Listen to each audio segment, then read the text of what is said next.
তো হে এভরিওয়ান, আজকে আবার নিয়ে চলে এসেছি একটা ফালতু মিনি ব্লগ। খুশি খাসি আর ভালো কন্টেন্ট পাওয়া গেল না, তার জন্য এই ফালতু মিনি ব্লগটা বানালাম। সকালে ঘুম থেকে উঠতে তো দেখলাম আকাশ একদম মেঘে ভর্তি। আজকের মেঘলা সকালে আমি কি খাবো বুঝতে পারছিলাম না। তারপরে পাড়ার একটা দাদু বলল, তারপর আমি দাদুকে বললাম,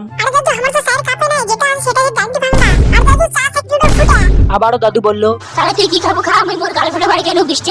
দাদুর গার্লফ্রেন্ডের কথা শুনে আমি ফাইনালি চা বানিয়ে ফেললাম। কিন্তু চাটা আনতে আনতে আমার হাতটা জ্বলে গেল। চাটা খাবার সময় আমার সঙ্গে আবার একটা পপট হয়ে গেল। আর চা খেতে খেতে আমি একটু পড়াশোনা করছিলাম। আমি কি পড়ছিলাম সেটা তোমাদের দেখাতে চাইছিলাম, কিন্তু ক্যামেরাটা ফোকাসই করিনি। আমি চা খেয়ে যেই না বাইরে এসেছি, এখান থেকে ছাগলগুলো এখানে ডাকতে শুরু করে দিচ্ছে। তারপর ওখানে গিয়ে জিজ্ঞেস করলাম, কি হচ্ছে তোমাররা? তুই বাড়ি বসে চা বিস্কুট খাবো, আমাকে কি খাবার দিতে হবে না? কথা শুনে আমি তাড়াতাড়ি করে ছানি নিয়ে গিয়ে দিলাম। আরে ভাই ছানি তুই এনে দিলাম। এই শোন একটু, শোন এদিকে শোন। আরে ভাই থাম ভাই, পরে কথা বলবো। আমার বন্ধু সব খাই শেষ করে দিল। তারপর ওখান থেকে বের হয়ে আরেকজন ডাকতে শুরু করে দিল। তারপর এখানে এসে জিজ্ঞেস করলাম, আরে ভাই তোর কি হচ্ছে রে? ছাগল তো খাবার দিল, মুখে খাবার দিতে করে দেরি করছিস কেন? তারপর যেই বলা সেই শোনা, আমিও খ্যার দিতে চলে আসলাম ওর জন্য। তারপরে খ্যার নিয়ে যেতে